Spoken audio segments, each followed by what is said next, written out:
Alors, nous sommes très honorés de recevoir pour la deuxième année la professeure Patricia D'Alessio. Merci Patricia de nous rejoindre sur la scène. Donc, je pense que nous allons vivre un exposé tout à fait passionnant. Un exposé autour de l'inflammation et la question du vieillissement. Alors, Patricia D'Alessio, vous êtes hématologue, chercheur en biologie cellulaire, Paris 5 et Paris 11. Vous avez reçu le prix de la recherche en innovation en 2005 pour une molécule anti-inflammatoire naturelle. Vous êtes reconnue comme une experte internationale de l'inflammation et des nouvelles stratégies anti-inflammatoires. En 2005, vous avez créé une start-up, AISA Thérapeutique, où vous développez des nouvelles molécules anti-inflammatoires. Et vous avez organisé de nombreux colloques et vous êtes l'auteur notamment d'ouvrages transdisciplinaires. Un qui s'appelle L'architecture du vivant, de Platon à la tenségrité, et La sinuosité du vivant, que vous trouverez à la librairie. Donc nous allons, je pense, vivre un moment très passionnant. Merci beaucoup, Patricia. Merci à vous, Eugénie. Merci à vous tous d'être là. Merci aux organisateurs qui m'ont invité pour la deuxième fois. Et on va commencer tout de suite avec les maladies dégénératives, l'inflammation chronique, le lit de la sénescence. En fait, l'inflammation est un mécanisme ancestral et bénéfique, profondément bénéfique. Vous connaissez désormais les 5 signes cardinaux, qui sont donc la fièvre, la rougeur, l'œdème, la douleur et la fonction lésée. Dans cet exposé, nous parlerons surtout de la fonction lésée, qui est celle qu'on identifie dans les maladies dégénératives. La douleur, pour commencer, est débitrice des mécanismes biologiques. Et donc, vous avez des fibres nerveuses qui sont activées. Vous avez évidemment des neuromédiateurs, des neuropeptides, des cellules des tissus, comme les mastocytes. Vous avez également des kinines. Les kinines, c'est la douleur. Et enfin, vous avez des prostaglandines. Et quand on arrive à l'œdème par l'arrivée amplifiée du sang dans les vaisseaux, vous avez la fameuse histamine dont mon prédécesseur était très fondu, et d'autres comme la sérotonine et les prostaglandines, les leucotriènes, les platelet activating factor. Et finalement, vous arrivez à la fièvre qui aujourd'hui encore n'est pas tout à fait comprise, et elle est réglée par des mécanismes antagonistes comme les cytokines pyrogènes et en revanche également des protéines cryogènes qui sont capables d'établir un équilibre entre la poussée fiévreuse et sa régulation. L'inflammation aiguë, c'est quelque chose qui se déroule très rapidement pour ceux qui en est de l'histoire de l'évolution. C'est-à-dire, en 24 heures, vous avez déjà l'organisation d'un caillot. En 3-7 jours, vous avez déjà une néangiogenèse. Et normalement, en quelques semaines, vous avez une restitutio ad integrum. Cependant, juste parce que nous sommes dans la communication d'une information, il n'y a pas de restitutio ad integrum. Il y a quelque chose dans la cellule qui s'appelle l'infidélité transcriptionnelle qui empêche de restituer le tissu tel qu'il était auparavant. Mais on en parlera une autre fois. Ce sont les magies de la matière. Rentrons un peu plus dans les détails. Qu'est-ce qui se passe vraiment à niveau de ces vaisseaux dans l'inflammation aiguë, qui a été très bien séparée de l'inflammation chronique, toujours par notre prédécesseur? Il y a une phase initiale, nous avons vu, avec la libération des médiateurs, qui est aussi associée à la mise en œuvre, à l'activation des plaquettes et des mastocytes dans les tissus. Ensuite, il y a une phase d'état qui peut durer plusieurs jours et dans laquelle vous avez l'élimination de l'agresseur, qu'il soit microbien ou autre, par les phagocytes polynucléés. Les cellules endothéliales jouent un rôle très important dans les recrutements des cellules de l'immunocompétence. Et nous verrons ça dans les détails.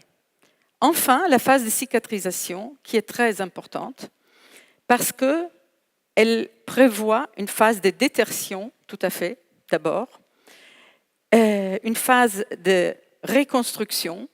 Et en fait, elle est très importante pour nous, qui nous occupons du vieillissement, parce qu'elle recèle toujours les dangers de la fibrose et de la sténose et de la sclérose. C'est-à-dire que quand ce dernier processus de l'inflammation est surdessiné, nous aurons des séquelles qui vont modifier notre micro-environnement. On dit comme ça. Qu'est-ce que ça veut dire? Ça veut dire que vous aurez une modification de la signalisation entre les tissus et les vaisseaux. Ensuite, passons vraiment 2 minutes sur la diapédèse leucocytaire, qui est le mécanisme central de l'inflammation. De l'immunosurveillance quotidienne qui n'est pas du tout toxique pour les cellules des vaisseaux, parce que ça a lieu plusieurs fois par jour pour des questions de patrouillage des tissus, à l'inflammation aiguë. Mais c'est toujours le même mécanisme. Vous voyez ici la paroi vasculaire stylisée avec ses cellules musculaires lisses et ses fibroblastes, et à l'intérieur, vous voyez les cellules endothéliales. Et lors d'une atteinte qui donne lieu à l'inflammation aiguë, vous avez l'activation des leucocytes dans le torrent sanguin qui comporte la surexpression au niveau des cellules endothéliales qui tapissent la paroi vasculaire des molécules d'adhérence. Qu'est-ce qu'ils doivent faire, ces molécules d'adhérence? Ils doivent attraper les intégrines des leucocytes circulants et les faire passer par diapédèse à travers la très étanche paroi vasculaire. Or, ça, c'est très gentiment dessiné. Vous devez vous imaginer que lors d'une inflammation aiguë, à cette porte s'affolent 3000 neutrophiles. Vous imaginez bien qu'en dépit de ce processus extrêmement réglé, il y aura ce qu'on appelle une entrée en masse des cellules immunocompétentes et qu'il y aura donc une partielle destruction de cette paroi tellement étanche et tellement parfaite. Malheureusement pour nous, il y a aussi des récepteurs qui sont capables d'écouter les neurotransmetteurs circulants dont nous avons vu un certain nombre tout à l'heure, qui sont présents dans l'inflammation aiguë, et de relier à travers les bras efférents de la vascularisation et de l'innervation les informations, tel un bulletin de guerre, au cerveau sur ce qui est en train de se passer là, quelque part dans la périphérie. Malheureusement encore, nous avons des cellules tumorales qui circulent avec les cellules immunocompétentes. Et elles connaissent très bien cet alphabet des molécules d'adhérence. Elles ont elles-mêmes la capacité d'exprimer des intégrines et de passer par diapédèse dans les tissus. Ceci constitue un tiers des mécanismes de colonisation par métastase des tissus des cancers. Mais allons un peu plus loin autour de ce vaisseau avec ses fibroblastes et ses cellules musculaires lisses, et nous nous retrouvons dans les tissus conjonctifs que nous voyons ici caractérisés par des vaisseaux. Nous avons vu ce qui se passe dans les vaisseaux dans un cas d'inflammation aiguë. Nous voyons ici des fibres très différentes, des fibres de collagène 1, collagène 3, des fibres d'élastine, et nous voyons également des grosses cellules, en ce cas-là, un mastocyte. Pourquoi je vous montre ça? Parce qu'il y a un lien très précis entre ce système connectif et, en fait, le noyau de la cellule. Pour vous expliquer ça très brièvement, j'ai ressuscité 2 vieux dessins de James Oschman et de Donald Ingber. En fait, il y a ce qu'il s'appelle un cytosquelette étendu qui va du noyau au système conjonctif, au tissu conjonctif. Ceci implique la présence des intégrines à la membrane de la cellule qui sont connectées par des partenaires moléculaires à ces fibres du tissu conjonctif. Et à l'intérieur de la cellule, les fibres d'actine sont également connectées à des intégrines de la membrane nucléaire. Il y a donc à l'évidence un pont moléculaire qui se fait entre le noyau, siège de l'ADN, et les tissus conjonctifs. Ce pont est la voie pour la transmission des messages dans les 2 sens. Donald Ingber, quand il fait sa conférence, il montre toujours une diapo très intelligente et très marrante dans laquelle il soustrait les gènes de la cellule et il les remet dedans comme un élastique pour montrer l'existence de ce pont. L'expression des marqueurs pro-inflammatoires est pourtant réversible. Ça, c'est très important. Nous l'avons vu par la restitutio d'integrum. Regardons un peu plus profondément dans les tissus lors de ces expériences que nous avons faites sur la souris. Vous avez un tissu donc, dans lequel vous retrouvez toutes les caractéristiques, mais là, ce n'est pas un cartoon, c'est live. Et vous avez une inflammation. Là, c'est un marquage pour la P-sélectine. C'est une des grandes molécules d'adhérence qui sont activées dans l'inflammation aiguë, comme la E-sélectine. Et nous sommes capables, justement, par un anti-inflammatoire que nous avons identifié, de retourner dans un état ad integrum. Qui sont les grands acteurs de cette activation leucocytaire et endothéliale? Nous n'allons pas vous faire un cours sur les cytokines, mais nous avons quand même le devoir d'identifier deux grandes familles, les TNF, qui sont fabriqués par les macrophages et dont nous vous conseillons de vous concentrer pas sur la pléthore d'effets qu'ils ont, mais sur les effets qu'ils ont sur les cellules immunitaires et sur les cellules vasculaires, notamment par leur capacité d'induire une néo-angiogénèse tellement importante dans l'inflammation chronique et dans le cancer.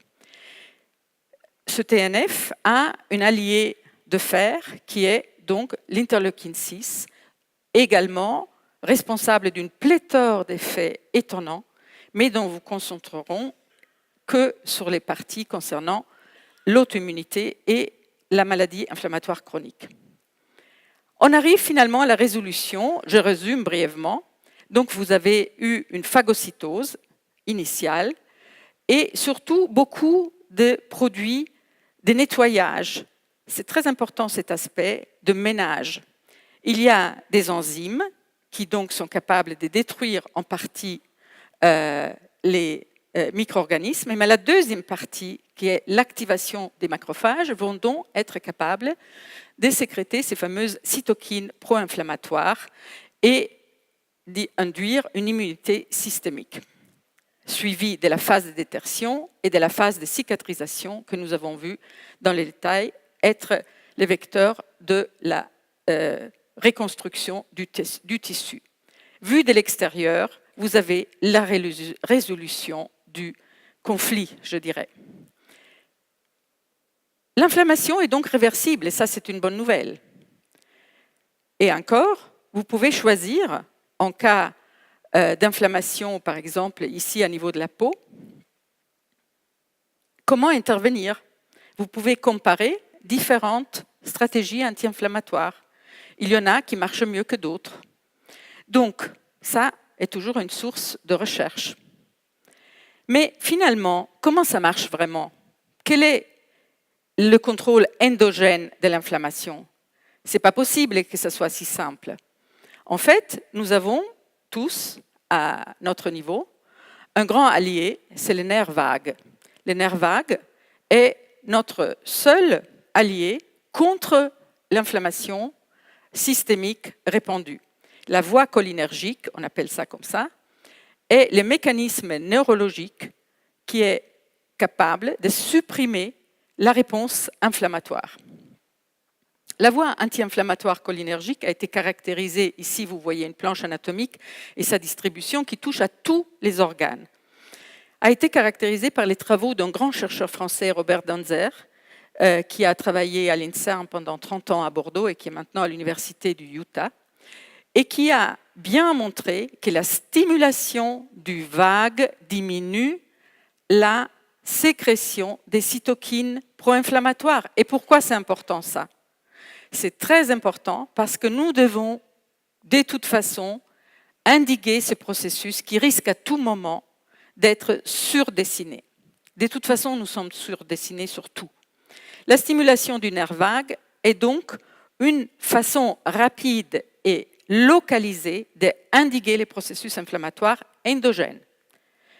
Nous verrons maintenant que ça s'inscrit entre l'organisation du parasympathique, dont le vague fait partie, qui est responsable d'une série d'activités dans lesquelles nous ne rentrerons pas ce matin, mais qui sont grosso modo députées à la régénération et à la guérison, face au système orthosympathique, siège, comme dirait notre prédécesseur, de la colère, du stress et de l'anxiété.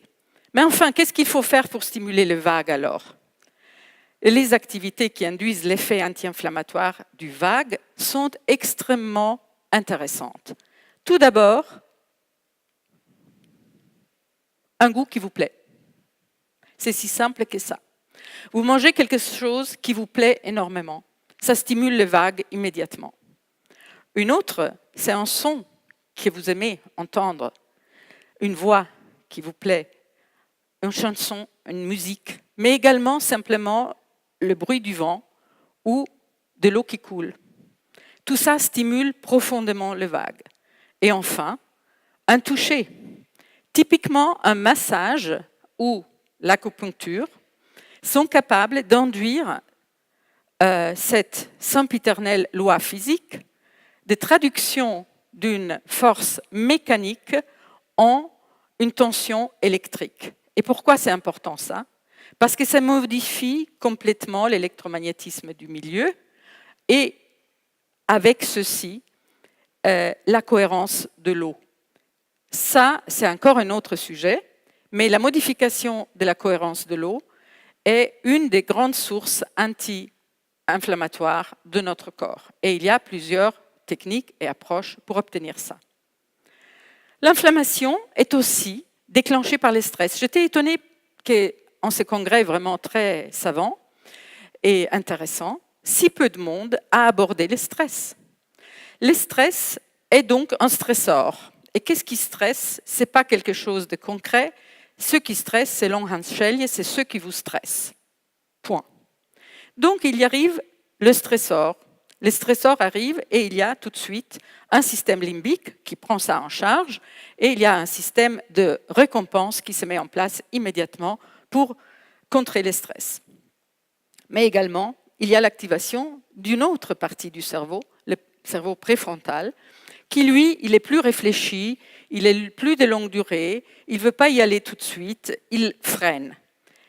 Tout ce dialogue donne lieu évidemment à la production de dopamine à niveau du cerveau mésolimbique, mais également, vous voyez les flèches, donne lieu à partir du comportement de compensation qui est mis en place, qui sera gras et sucré, nous l'avons compris, à pratiquement la création d'une habit. Qu'est-ce que c'est le habit ? C'est une habitude. Et l'habitude, c'est à craindre. Parce que le stress, éventuellement, il peut être levé, il disparaît, il n'y a plus de stress. Mais ce qui reste, c'est l'habitude. Et l'habitude, c'est beaucoup plus difficile à déconstruire qu'un stress. Nous continuons et nous vous rappelons que donc pour la régulation de l'homéostasie en général, du stress comme de l'inflammation, nous disposons de deux cerveaux. Il faut savoir ça. Un cortex préfrontal qui privilégie les actions et les raisonnements réflexifs et lents et analytiques surtout, en vue d'un but, disons comme ça. Il y a ensuite l'axe hypothalamo-hypophysaire adrénergique qui, lui, en revanche, est là pour répondre à l'impulsivité et à des fortes motivations. Mais heureusement pour nous, nous avons un troisième cerveau dont vous avez beaucoup entendu parler et qui est donc l'intestin. L'intestin est surtout, mis à part les sièges de 90% de tous les neuromédiateurs, dont seulement les 10% est dans le cerveau, l'intestin est surtout et la peau avec lui. La relation entre peau et intestin est très intime, mais nous n'avons pas l'occasion de parler de la paléobiologie. Pour vous expliquer ça, ça sera pour une prochaine conférence. En tout cas, l'intestin qui héberge les microbiotes vous permettra de fabriquer des substances que vous n'êtes pas capable de fabriquer vous-même, et ça c'est son premier rôle. En deuxième instance, ces bactéries sont capables d'une véritable activité digestive. Parce que nous, on pense qu'on a le système digestif qui digère, mais notre système digestif sans les bactéries est perdu. Il ne va rien digérer du tout. Surtout, il ne va pas digérer ni les fibres végétales, ni les fibres animales. Et vous voyez ici la création grâce à la contribution des bactéries, ces short chain fatty acids, en français acides gras à courte chaîne, je crois, qui sont capables de développer une véritable action de protection de la barrière gastro-intestinale, qui est fondamentale, parce que vous avez compris depuis hier que c'est les sièges de la tolérance, de l'immunité muqueuse, et que ça, c'est sacré. Si ça, c'est pas étanche, c'est foutu. Donc, en fait, allons dans le foutu maintenant. Jusqu'à maintenant, tout allait bien. Maintenant, on est dans la dérégulation de l'inflammation. Qu'est-ce qui se passe? On retourne sur Hans Selye, le grand chercheur qui a passé sa vie au Canada, hongrois, qui a travaillé 30 ans sur les effets antialgiques du cortisol. Mais il disait, dans ses écrits, 1400 articles, à l'époque, il faut s'imaginer, dans lesquels il assimile l'inflammation au système de stress, un système d'alerte généralisé. Et surtout, ce qu'il a mis en évidence, qui est très précieux pour nous, c'est que si le stress permane, il crée le lit du développement d'une maladie chronique. Ça, c'est très intéressant. Le problème, ce n'est donc pas la maladie, c'est le stress via les cortisols. Et nous allons voir les cortisols, à quel point ils jouent dans le développement de la maladie chronique. Mais l'inflammation, elle, se cache. Voyez, notre Eugénie nous avait parlé, en présentant les congrès, du fait qu'il y a une low-grade inflammation. Eh bien, dans ces cas-là, vous n'avez pas la douleur. Mais nous avons aussi une inflammation froide, sans fièvre, une cold inflammation. Donc, il reste très peu là. Il reste un peu de rougeur, la fonction lésée et éventuellement quelques œdèmes. Difficile, ça vient difficile de l'identifier. Mais alors, parlons de ce stress et pourquoi il entretient cette inflammation qui devrait être déjà depuis longtemps restitutio ad integrum terminé, réversible. On a vu que tout est réversible, tout retourne à la normale. Eh bien non. Si le stress continue, l'inflammation devient chronique. Et en fait, vous savez très bien que vous avez votre paroi vasculaire qui est parfaitement étanche, dans laquelle il y a des cellules endothéliales qui amènent des cellules immunocompétentes à travers leur clôture vers les tissus pour l'immunocompétence, pour raconter au cerveau que tout va bien dans la périphérie. Eh bien, à un moment donné, il y a un stress. Donc, immédiatement, les macrophages commencent à faire du TNF. Immédiatement, il y a expression des molécules d'adhérence à niveau de la paroi vasculaire et recrutement de ces cellules immunocompétentes activées, qui vont donc détruire déjà l'endothélium vasculaire. Mais qu'est-ce qui entretient ce système? Il y a un petit mot là-bas, ACTH, c'est donc l'hormone qui induit la sécrétion du cortisol par la surrénale. Et sur votre gauche, vous voyez que ce n'est pas anodin. Qu'est-ce qui se passe? Il se déclare d'abord une maladie intestinale suivie d'un sleep disorder. Ça veut dire vraiment un empêchement de dormir comme il faut. Et ça, aujourd'hui, on sait, c'est l'interleukine 6 qui est relié à l'insomnie. Et il en suit l'anxiété, une forme d'agressivité, ou du moins elle est perçue comme telle. Et enfin, toutes les maladies qui sont sous les noms de sickness disease, que je détaillerai plus loin, jusqu'à l'addiction. Donc l'inflammation chronique, qui suit les mêmes chemins, de facto, de l'inflammation aiguë, est très toxique, elle accélère la sénescence réplicative des cellules et en fait, elle a un effet qui est aussi présent dans l'inflammation aiguë, qui est la néovascularisation, qui à terme va faire le lit du cancer. Et ça, il faut le savoir, il n'y a pas de cancer sans inflammation chronique. Donc, nous sommes dans une situation dans laquelle nous devons faire attention. C'est-à-dire, on ne peut pas dire oui, j'ai un peu d'arthrite, j'ai un peu d'arthrose, j'ai un peu ceci, parce que si vous avez une inflammation chronique, tôt ou tard, vous allez faire un cancer. Donc, il faut se débarrasser de cette inflammation chronique. Les plus grands éléments capables d'induire cette inflammation chronique est le stress.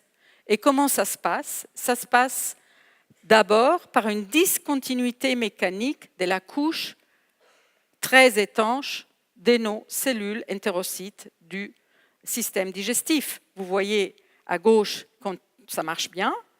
Quand il commence à y arriver du cortisol, il commence à y avoir pénétration de tous les micronutriments, de toutes les bactéries dont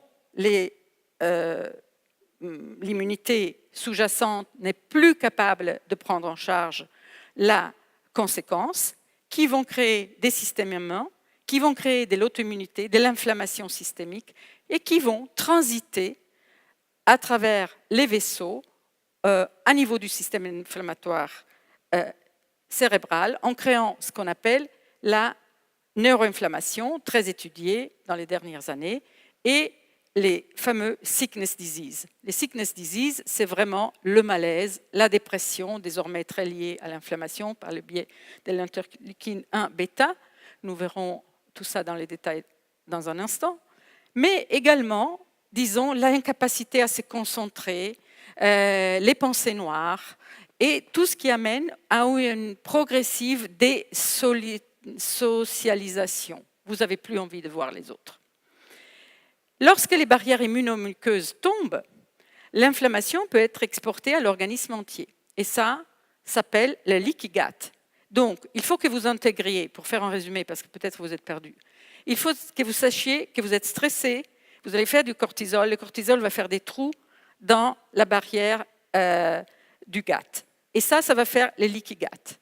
Et c'est de là qu'il commence une circulation non contrôlée des micro-organismes, de fragments bactériens, des fragments nutritionnels, des toxines, qui va appeler à une réaction inflammatoire systémique. En particulier, vous allez avoir des arthroses, des arthrites, des arthroses, et puis surtout, vous allez avoir des maladies comme l'hyperactivité infantile, la dépression, l'anxiété. C'est très important, très, très, très important que vous compreniez cet axe à travers le système digestif. Pourquoi? Parce que vous pouvez faire quelque chose. Vous pouvez changer votre comportement alimentaire. Donc, vous pouvez ainsi changer les microbiotes. Donc, en particulier, vous pouvez augmenter les fibres. Les fibres ont un effet vraiment, je dirais, rajeunissant, vraiment calmant, vraiment anti-inflammatoire. Et tout ça grâce aux fameux short-chain fatty acids. Mais vous pouvez aussi vous adonner de temps en temps à du junk food, de temps en temps, qui va lui, en revanche, ouvrir la porte à la pléthore des maladies groupées sous la forme d'autisme ou alors le minimum, c'est une prise de poids, une athérosclérose ou une cancérogénèse accrue. Nous avons pour ce faire, pour contrer cette dichotomie un peu mal commode, parce qu'on voudrait quand même boire du vin et manger des hamburgers de temps en temps, les psychobiotiques pour contrôler les leaky gut. Les psychobiotiques sont les fibres et les probiotiques qui sont les micro-organismes, par exemple, contenus dans le yaourt. Or, les premiers servent à expanser les secondes. Il ne suffit pas de manger les yaourts, ce n'est pas suffisant. Il faut aussi manger les fibres. Et en particulier, dans ce cartoon que je vous détaillerai, vous voyez un schéma dans lequel il y a du cerveau et de l'intestin. Jusque-là, on est d'accord. Vous voyez du rouge et du bleu. Vous voyez là en bas, il y a les psychobiotiques qui sont donc des prébiotiques et des probiotiques qui vont être transformés en short chain fatty acids et qui vont donner lieu à plein de neurotransmetteurs précieux parce qu'il y a un système entérique nerveux qui sert toute la rangée des entérocytes. Donc vous allez avoir une production de dopamine, vous allez avoir une production de noradrénaline, vous allez avoir une production de GABA et tout ça amène une signalisation vers les cerveaux, toujours très important de penser au bulletin de guerre. Tout va bien dans le gut. Okay? Donc, vous avez par ce même effet, toujours les fibres, la production de hormones très précieuses pour la digestion, notamment d'origine hépatique, la cholécystokinine. Vous avez le glucagon-like protein 1, et tout ça induit la création, toute cette signalisation positive, ça va bien, ça va bien, ça va bien. La signalisation positive induit la création, la sécrétion, la production des cytokines anti-inflammatoires. Donc, comment vous dire, il pleut sur le mouillé, c'est-à-dire tout va bien, et en plus, on va faire des cytokines anti-inflammatoires. Parce que de l'autre côté, qu'est-ce qu'il y a? Il y a les stress, il y a l'axe qui arrive à la surrénale, qui va produire le cortisol, vous voyez bien la flèche, qui va faire des trous, qui va faire du leaky gut, avec échappement de fragments microbiens et allumage généralisé de l'axe pro-inflammatoire avec sécrétion des cytokines et emballement du système inflammatoire qui va pénétrer, parce qu'il y a dans la barrière hémato-encéphalique un endroit où on peut pénétrer, qui va pénétrer dans le cerveau et donner toute cette pléthore des symptômes et des syndromes qui n'ont rien de psychiatrique, qui sont dus à une discontinuité de la barrière entérique et qui a par conséquence les dysfonctionnements, ça s'appelle dysbiose, les dysfonctionnements du système immunitaire muqueux.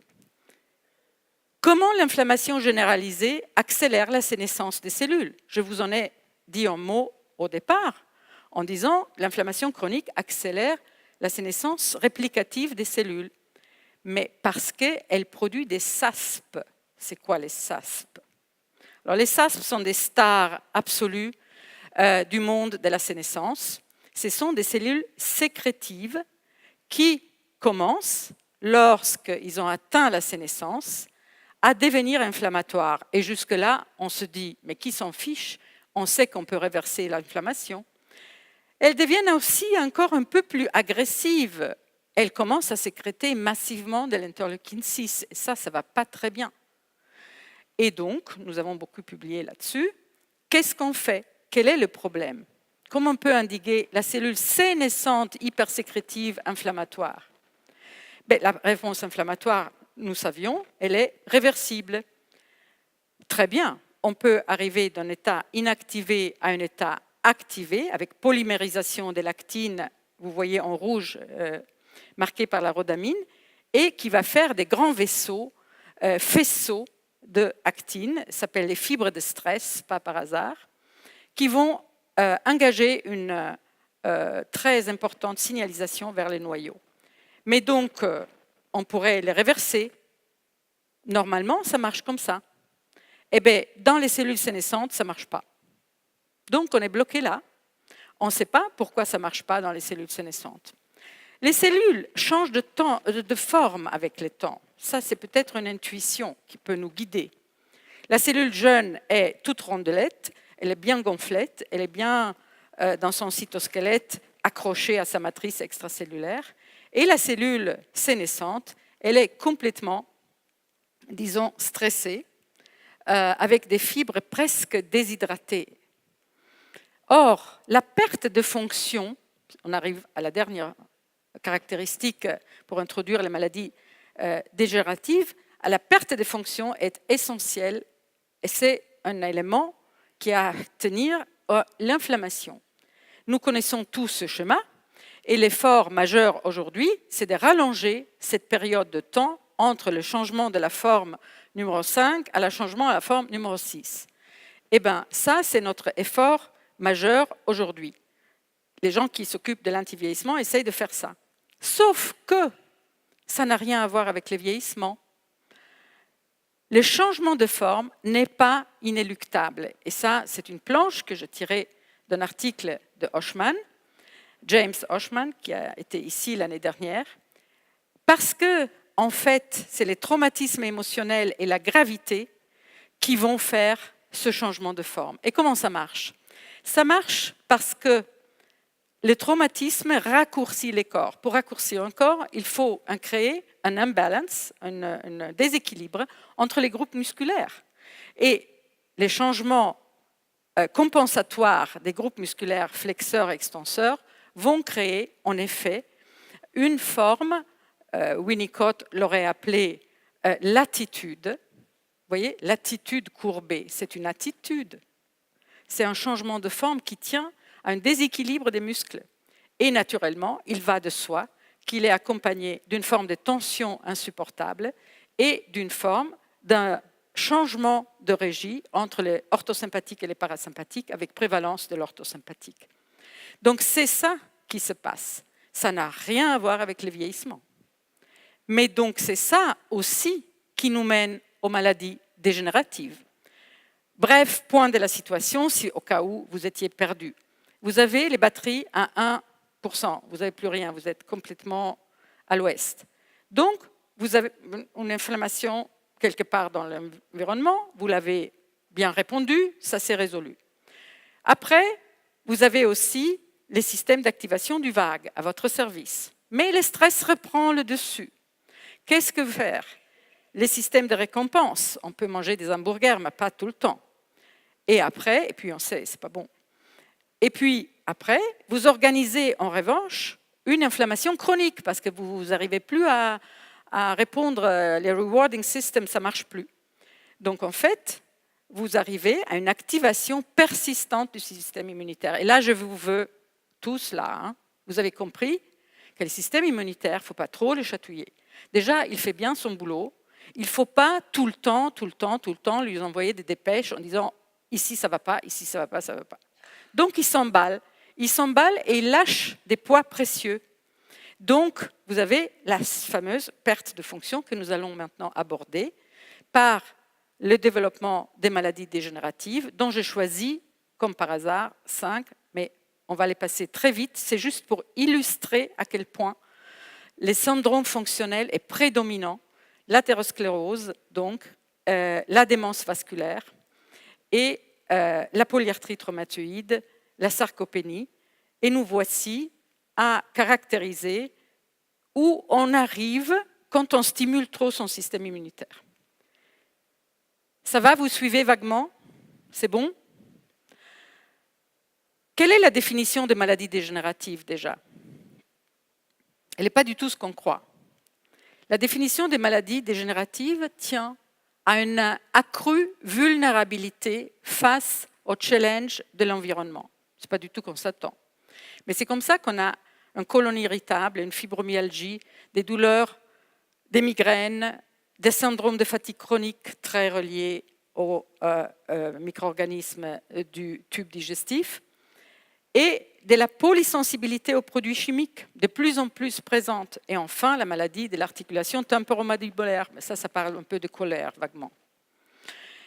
Les syndromes somatiques fonctionnels ont été très bien définis par ces grands médecins allemands, dont je présume tout le monde ignore l'existence, Gustav von Bergmann en 1932, qui pour la première fois a bien mis en évidence qu'il y avait une base fonctionnelle qui allait donner une maladie chronique avec des éléments organiques, donc un changement de la matière. Quel est l'élément commun? L'absence totale d'anomalies anatomiques. Il faut se dire ça. Il n'y a rien qui va mal, il n'y a rien qui n'est pas en place. Et une symptomatologie commune qui sont les douleurs, la fonction lésée, compromise, et surtout ce malaise de fond du patient. Donc les syndromes fonctionnels associent très fortement à la dérégulation générale des interactions intestin-cerveau, la vulnérabilité générale aux facteurs de stress, la détérioration de l'hémosthésie orthosympathique parasympathique et les mécanismes adaptatifs adrénergiques qui sont épuisés. Vous avez beau écouter de la musique, ça ne sert plus à rien. Et la régulation noradrénergique qui reprend de plus belle et les systèmes s'installent. Donc, les points communs sont particulièrement évidents dans la dépression entre inflammation et symptomatologie. Nous avons aujourd'hui un papier récent de l'année dernière, je vais vite parce que j'ai 7 minutes, qui nous met devant les yeux qu'il y a un lien très précis entre l'interleukine 1 bêta, 1 des cytokines pro-inflammatoires et la dépression. C'est-à-dire on peut bloquer la dépression avec un anticorps anti-interleukine 1. L'athérosclérose nous intéresse surtout pour son aspect, disons, de fibrose, sclérose que je vous ai plusieurs fois nommé et qui concerne surtout le cœur et les cerveaux. Mais les cerveaux, pourquoi ils nous intéressent par le biais de l'athérosclérose? Parce que les démences vasculaires, comme ce célèbre médecin toujours de la zone est allemande nous a mis sous le nez aussi, sont surtout hantés par des nombreux AVC. Et les nombreux AVC sont sur base de microthrombose. Donc, quelle est la caractéristique en fait, de ces territoires? Ils seront moins oxygénés et ils donneront lieu à différentes formes, dont la maladie de Binswanger ou l'angiopathie amyloïde, qui amènent finalement, du point de vue visible de l'extérieur, à une anosognosie qui est vraiment le hallmark, la caractéristique du malade, le symptôme de la démence, le déni, pour revenir à un clin d'œil à mon précédent intervenant. Donc ça, c'est cet oxygène qui manque et qui fait collapser les tissus. L'espoir sont les cellules souches et l'ingénierie tissulaire, notamment les cellules autologues mésenchymateuses, qui sont capables de repeupler et de régénérer le tissu. Un dernier mot à la polyarthrite rhumatoïde, c'est pour la simple raison qu'elle est dans un chiasme génétique entre la maladie de Crohn et le psoriasis, et qu'elle est totalement dépendante du microbiome et de la barrière gastro-intestinale. Il y a différentes sources génétiques qui sont à la base de ce chiasme. Et enfin, les anti-TNF font ce qu'ils peuvent. Ils sont déjà mieux que les stéroïdes et les non-stéroïdes, mais encore des effets anti-inflammatoires, des effets, disons, secondaires importants ne permettent pas vraiment de les utiliser pendant longtemps. Un dernier mot avec la sarcopénie, parce que là, on peut faire quelque chose. La sarcopénie n'est pas celle de la cachexie cancéreuse. Elle est due, en fait, à une fonte musculaire qu'on peut prévenir par deux très simples approches. Donc, le soleil, qui a des bienfaits extraordinaires à niveau du muscle, et toujours protéger notre flore intestinale par l'assomption des fibres, qui, elle va tenir loin les micro-organismes pathogènes. Et enfin, un dernier mot, et je vais peut-être y arriver à être pile à l'heure, les centenaires aussi sont inflammés, vous savez. Mais pourquoi ils ne font pas des maladies dégénératives? Mais tout simplement, peut-être pour une influence du style de vie. Et ce style de vie, ce serait d'abord la grande caractéristique des centenaires, c'est le rythme circadien qui est respecté. Deuxièmement, une attention quasi maniaque à l'alimentation, une activité physique et une gestion de stress, peut-être par le biais du narcissisme qui nous a été décrit ce matin. Tout le monde est malade autour de vous, mais vous allez très bien, c'est possible. Vous avez dit influence du style de vie?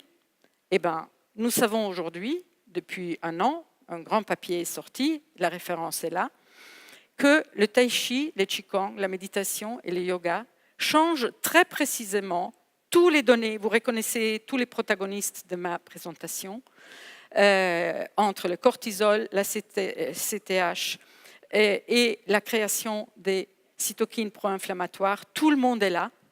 Et donc, tout ce petit monde qui dialogue en permanence est parfaitement tenu à l'écart, ou disons en harmonie, si c'est possible, par ces pratiques qu'on appelle aujourd'hui mind-body therapies, et qui ne sont pas des thérapies, qui sont quelque chose qui nous propose une ouverture, parce que, comme disait Donald Ingber, nous sommes enracinés par les cytosquelettes à l'univers. Voilà. Je vous remercie de votre attention.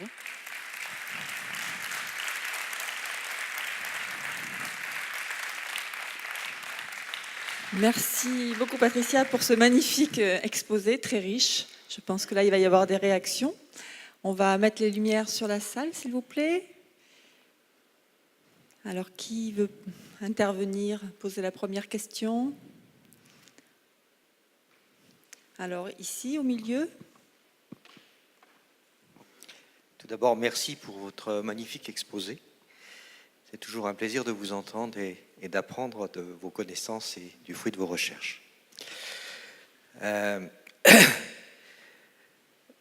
Vous avez bien expliqué l'inflammation par le biais de la production du cortisol avec le cycle de l'ACTH.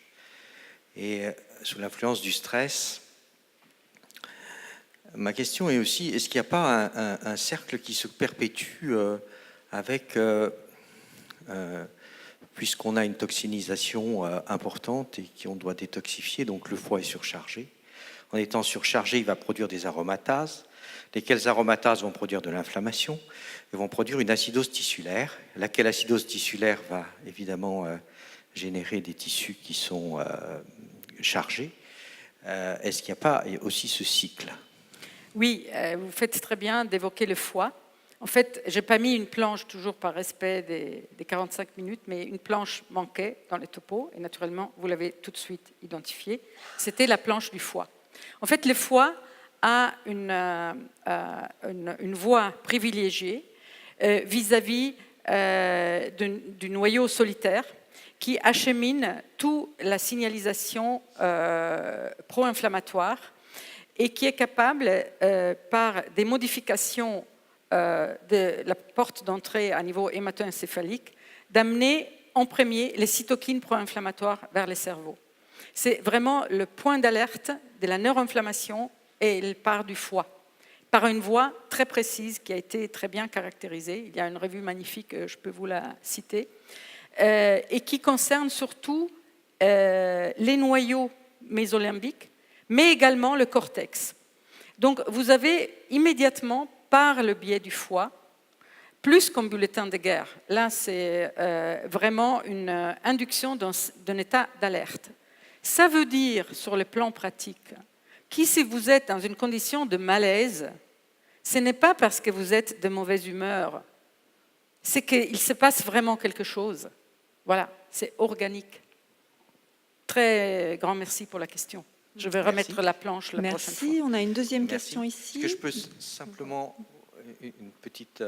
est-ce que, vous venez de parler sur le dernier slide des moyens que nous avons par la gestuelle, tels que le tai chi, par le massage, par la méditation, d'apporter une réponse à l'inflammation. Est-ce que le fait de pratiquer ces techniques serait aussi là pour pousser la fabrication ou la refabrication de sérotonine? Alors, ça va beaucoup plus loin. Ça va beaucoup plus loin. Mais c'est très difficile de répondre rapidement. Juste un mot, ce n'est pas des techniques et ce n'est pas des gestes. Il se passe vraiment quelque chose. C'est-à-dire que vous arrivez à faire la part des choses en un geste, de votre intention et de l'énergie de l'autre. Donc, c'est quelque chose qu'on a à peine commencé à comprendre comment ça marche. La sérotonine, évidemment, est un des aspects, mais il y en a des centaines d'autres. Si vous lirez cette revue que je citais, comme j'espère, vous allez trouver à quel point la capacité, par ces techniques millénaires, d'intégrer le monde en un geste est capable de restructurer toute votre milieu intérieur, comme disait l'autre, mais ça existe vraiment et il n'y a qu'à le pratiquer. La chose la plus importante, c'est de se rendre compte que pour nous, les Occidentaux, ce n'est pas si facile. J'ai demandé une fois à Maître Guang, qui est mon maître de Tai Chi, mais enfin, combien de temps je dois pratiquer la typique question de l'idiote qui commence et qui imagine qu'elle peut résoudre ça en quelques années. Et il dit, oh, tu sais, il suffit de stopper les daydreams, les films que vous vous faites dans votre tête. Et il dit, ok, je vais stopper les daydreams, mais ça prend combien de temps, stopper les daydreams? Et toujours pressé, la nana. Et il dit, bon, moi j'ai mis 15 ans. Ok. À partir des 15 ans de pratique, normalement vous devrez avoir réussi, si vous êtes le maître Guang, à stopper les daydreams. Et là, vous pouvez en effet vraiment commencer. Vous voyez, en fait, ces pratiques sont intéressantes parce qu'ils posent un tel problème à l'individu qu'il ne sera jamais capable de résoudre. Mais c'est la recherche, c'est la tentative d'atteindre un état qui va vous tenir au fil. Vous n'avez pas le temps de faire une inflammation, de faire une névrose, vous avez le temps. Vous devez réussir à faire ce fameux geste qui intègre l'énergie de l'autre et qui le renvoie. Vous êtes complètement pris là-dedans. C'est ça l'idée. Ce n'est pas comment une technique et un geste ne font rien du tout, vous savez très bien. Voilà. Merci. Patricia.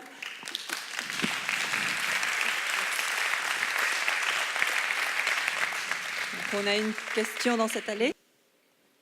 Non, merci d'abord, c'était très intéressant. Je pense que vous pourriez rajouter aussi une diapo. Déjà, hier soir, on m'a demandé de rajouter 2 diapos. Voilà. Maintenant, ici, ça continue, c'est très bien. Non, parce que vous avez insisté sur un grand oublié de la physiologie habituelle, c'est le système nerveux autonome, dont vous avez beaucoup insisté là-dessus. Et il y a une façon très très simple d'étudier l'équilibre ou le déséquilibre du système nerveux autonome, donc d'appréhender l'inflammation pour répondre à une question qui a été posée hier, c'est d'étudier la variabilité du rythme cardiaque. Ça ne coûte rien, ça ne demande rien, c'est un outil qui est non invasif, il suffit de mesurer la variabilité du rythme cardiaque, on a un renseignement, c'est le meilleur renseignement qu'on puisse avoir aujourd'hui sur l'équilibre du système nerveux autonome, et on sait que plus la variabilité est grande, plus on est jeune, plus on est en meilleure santé, et la variabilité diminue quand on vieillit, quand on devient sénescent et quand on devient un stade inflammatoire. Donc ça, je pense que c'est très très simple. Moi, je l'ai fait pendant 20 ans sur les sportifs de haut niveau. J'ai été le premier à l'introduire dans la surveillance des athlètes, et c'était la meilleure technique de prévention de la fatigue. Voilà, c'est tout. Je vous remercie infiniment. Vous êtes en train de me dire que j'ai oublié le cœur. Et ça sera le mot de la fin. Merci Patricia. Donc merci beaucoup à vous pour cette intervention. Merci beaucoup.